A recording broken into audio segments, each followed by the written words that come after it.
അസ്സലാമു അലൈക്കും വറഹ്മത്തുള്ളാഹി.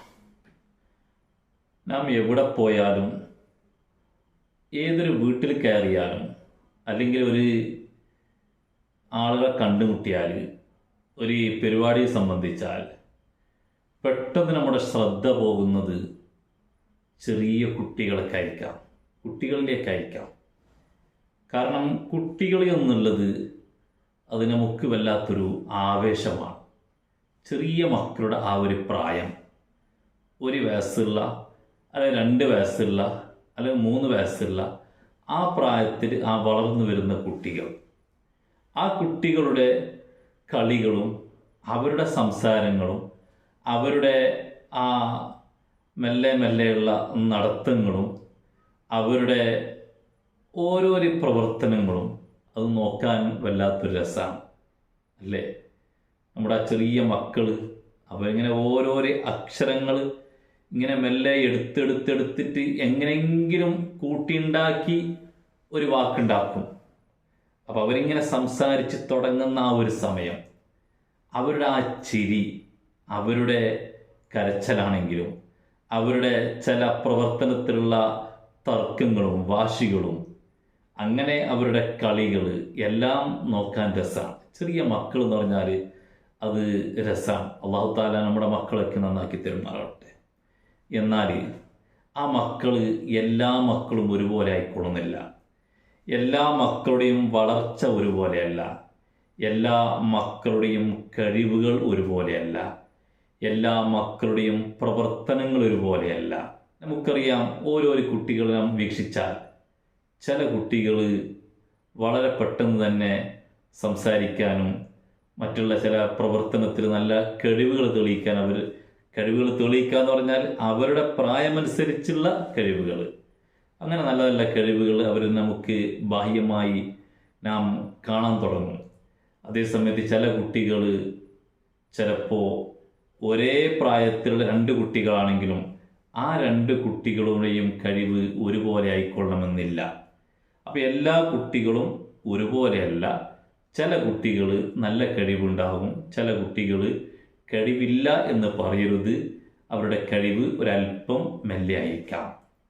പ്രത്യേകിച്ചും ഞാൻ സാന്ദർഭികമായ ഒരു കാര്യം ഓർമ്മപ്പെടുത്തുകയാണ്. ഒരു കുട്ടിയെയും നിനക്ക് കഴിവില്ല എന്ന് അവരെ പറഞ്ഞ് ഒരിക്കലും നാം അവരുടെ മുമ്പിൽ നിരുത്സാഹപ്പെടുത്താൻ പാടില്ല. ആ നിലയ്ക്ക് അവർക്ക് അറിയുന്ന ഒരു പ്രായത്തിലേക്ക് എത്തിയാൽ, ഉദാഹരണത്തിന് അവർ ഒരു 4 or 5 പ്രായമാകുമ്പോൾ അവർ നല്ല ആവേശത്തോടെ വന്ന് എന്തെങ്കിലും ഒരു കാര്യം നമ്മോട് അവതരിപ്പിക്കുമ്പോൾ നീ പറഞ്ഞൊന്നും ശരിയായിട്ടില്ല, അങ്ങനെയല്ല പറയേണ്ടത്, ആ നിലയ്ക്ക് അടിച്ചാക്ഷേപിക്കുക അത് പാടില്ല. അവർ എന്ത് പറഞ്ഞാലും അതിൻ്റെ നല്ല വശങ്ങൾ കണ്ടെത്തി പ്രോത്സാഹിപ്പിക്കുക, അവർക്ക് നല്ല പ്രചോദനം നൽകുക, ഉഷാറായിട്ടുണ്ട് അവർക്കൊരു ലൈക്ക് കൊടുക്കുക. അതാണ് ഒരു കുടുംബം, ഒരു ബാപ്പ, ഒരു ഉമ്മ ചെയ്യേണ്ടത്. അങ്ങനെ നമ്മുടെ മക്കൾ ഏത് കഴിവ് കണ്ടാലും ആ കഴിവിനെ നാം പ്രകടിപ്പിക്കാനുള്ള അവസരങ്ങൾ ഉണ്ടാക്കി കൊടുക്കുകയും ആ കഴിവിനൊത്ത് കുട്ടികളെ വളർത്തിയെടുക്കുകയും അവർക്ക് പ്രത്യേകമായി പ്രോത്സാഹനം നൽകുകയും അവർക്ക് നല്ല പ്രചോദനം നൽകുകയും അവരുടെ കഴിവ് പ്രകടിപ്പിക്കാനുള്ള അവസരം നൽകുകയും ചെയ്യുക എന്നുള്ളത് ഓരോ മാതാപിതാക്കളുടെയും കടമയാണ്. അപ്പോൾ അവരുടെ കഴിവുകളെ നാം എപ്പോഴും ഒരിക്കലും തള്ളിക്കളഞ്ഞൂടാ.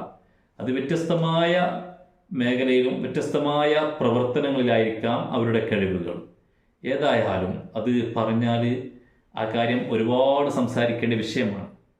ഇന്ന് നമ്മുടെ മക്കളൊക്കെയും വളർത്തുന്ന സമയത്ത് ആ നിലയ്ക്ക് തന്നെ ചെറിയ പ്രായത്തിൽ അവർക്കുണ്ടാകുന്ന കഴിവുകളെ ആ സമയത്ത് തന്നെ നാം ഒന്നും കഴിയില്ല, നിനക്കൊന്നും അറിയില്ല, നീ ഒന്നിനും പറ്റൂല എന്നൊക്കെ പറഞ്ഞ് അവരങ്ങ് തള്ളിക്കളഞ്ഞാൽ ആ നമ്മുടെ അത്തരം ഒരു വാക്കാണ് ആ കുട്ടിയെ ഏറ്റവും വലിയ പരാജയത്തിലേക്ക് എത്തിക്കാൻ കാരണമാകുന്നു എന്നുള്ളത് ഓരോ മാതാപിതാക്കളും മനസ്സിലാക്കണം. അപ്പോൾ ഞാൻ പറഞ്ഞു വരുന്നത്, ആ ചെറിയ കുട്ടികൾ, ആ കുട്ടികളിൽ നിന്ന് എന്തെങ്കിലും കഴിവ് കണ്ടാൽ അവർ ചിലപ്പോൾ നല്ല സംസാരങ്ങൾ, അവരെന്ന് ആ ചെറിയ പ്രായത്തിൽ എന്തെങ്കിലും ഒരു പ്രവർത്തനങ്ങൾ കഴിവ് കണ്ടാൽ അത് ഒരു അത്ഭുതം അവരെന്ന് കാണുമ്പോൾ ഒരു അത്ഭുതമായിരിക്കുമല്ലോ. ആ അത്ഭുതം കാണുമ്പോൾ ആ അത്ഭുതം കണ്ടുകൊണ്ട് നാം കൂടുതൽ അത്ഭുതപ്പെട്ട നിലയ്ക്ക് നാം നോക്കാതെ പെട്ടെന്ന് മാഷാ അല്ലാഹ് അങ്ങനെ പറയണം. മാഷാ അല്ലാഹ് ലാ ഖുവത ഇല്ലാ ബില്ലാഹ് അങ്ങനെ പറയണം. മാഷാ അല്ലാഹ് ലാ ഖുവത ഇല്ലാ ബില്ലാഹ്. കാരണം ഈ കുഞ്ഞുമോൻ ചെറിയ പ്രായമല്ലേ, ഇവനിക്ക് സംസാരിക്കാൻ തീരെ കഴിവില്ലാത്തൊരവസ്ഥയിൽ നിന്ന് ഇപ്പം സംസാരം തുടങ്ങുകയാണ്. കയ്യും കാലൊന്നും അനങ്ങാതെ ഒരേ കിടത്തത്തിൽ കിടന്ന ആ ഒരവസ്ഥയിൽ നിന്ന് ഇപ്പോൾ ഇങ്ങോട്ട് കൈ അനക്കുകയാണ്, കാലനക്കുകയാണ്. മെല്ലെ മെല്ലെ ചെരിഞ്ഞു കിടക്കാനും അതുപോലെ തന്നെ കമിഴ്ന്നു കിടക്കാനും ഇരിക്കാനും ചെറിയ നിലക്ക് പിടിച്ച് നിൽക്കാനും നടക്കാനും ശ്രമിക്കുകയാണ്. ഓരോരോ കഴിവിങ്ങനെ പ്രകടിപ്പിക്കുകയാണ്. ഇത് കാണുമ്പോൾ അത്ഭുതപ്പെട്ടുകൊണ്ട് ഒരു അത്ഭുതം അവിടുന്ന് പ്രകടിപ്പിക്കാതെ മറിച്ച് മാഷാ അല്ലാഹു ലാ ഖുവത ഇല്ലാ ബില്ലാഹ്, എല്ലാ കഴിവും അള്ളാഹുവിനിക്കാണ്, അള്ളാഹു ഉദ്ദേശിച്ചത് മാത്രമേ ഇവിടെ സംഭവിക്കുകയുള്ളൂ എന്നർത്ഥം വരുന്ന മാഷാ അല്ലാഹു ലാ ഖുവത ഇല്ലാ ബില്ലാഹ്. എൻ്റെ മകനിക്ക്, എൻ്റെ മകൾക്ക് അഥവാ ഈ ചെറിയ കുട്ടിക്ക് നടക്കാൻ, ഇരിക്കാൻ, ആ കുഞ്ഞിക്ക് അങ്ങോട്ടും ഇങ്ങോട്ടും ചെരിഞ്ഞും മലർന്നും കിടക്കാനുള്ള ഈ ഒരു കഴിവുകളൊക്കെ കൊടുത്തത് അള്ളാഹുവാണ്, അള്ളാഹു കൊടുത്ത കഴിവാണ്. മാഷാ അല്ലാഹു ലാ ഖുവത ഇല്ലാ ബില്ലാഹ്. കുട്ടികളിൽ നിന്ന്, ചുരുക്കി പറഞ്ഞാൽ കുട്ടികളിൽ നിന്ന് പെട്ടെന്ന് ഇങ്ങനെ ഒരു അത്ഭുതപ്പെടുന്ന, കുട്ടികളുടെ ഭാഗത്ത് ഒരു അത്ഭുതമാണ് നമുക്ക് തോന്നുന്നത്. അങ്ങനെ കാണുന്ന സമയത്ത് പെട്ടെന്ന് പറയണം മാഷാ അല്ലാഹു ലാ ഖുവത ഇല്ലാ ബില്ലാഹ് എന്ന് പറയണം. ബാറക്കല്ലാഹു ഫീക്ക് അതിനുശേഷം അങ്ങനെയും പറയണം അള്ളാഹു ബർക്കത്തേട്ടെ. ബർക്കത്ത് അല്ലെങ്കിൽ ഈ പ്രവർത്തനങ്ങളിലൊക്കെ ബർക്കത്ത് ചെയ്താൽ ഈ കുട്ടി അങ്ങോട്ടുള്ള പ്രായം കൂടുന്ന സമയത്തൊക്കെയും വളരെ നല്ല ഉഷാറായി, എല്ലാ മേഖലയിലും നല്ല കഴിവുള്ള കുട്ടിയായി, നല്ല പ്രവർത്തനത്തിനുള്ള കഴിവും നല്ല വാക്കിനുള്ള കഴിവും എല്ലാ മേഖലയിലും വ്യത്യസ്തമായ മേഖലയിൽ വലിയ വലിയ കഴിവ് തെളിയിക്കുന്ന ഒരു കുട്ടിയായി മാറും. ബാറക്കല്ലാഹു ഫീ, അള്ളാഹു നിനക്ക് ബർക്കത്ത് ചെയ്യട്ടെ. എങ്ങനെയാണ് പറയേണ്ടത്? മാഷാ അല്ലാഹു ലാ ഖുവത ഇല്ലാ ബില്ലാഹ് ബാറക്കല്ലാഹു ഫീ. ഒരു അത്ഭുതം കണ്ടാൽ, കുട്ടിയുടെ ഒരു കഴിവ് കണ്ടാൽ ഇങ്ങനെ പറയണം. അതല്ലാതെ ആ കുട്ടിയുടെ അത്ഭുതം കാണുമ്പോൾ എന്താണ് ഇങ്ങനെ പെട്ടെന്ന് ഞെട്ടിക്കൊണ്ടുള്ള ഒരു അത്ഭുത പ്രകടനം അതുണ്ടാവാൻ പാടില്ല.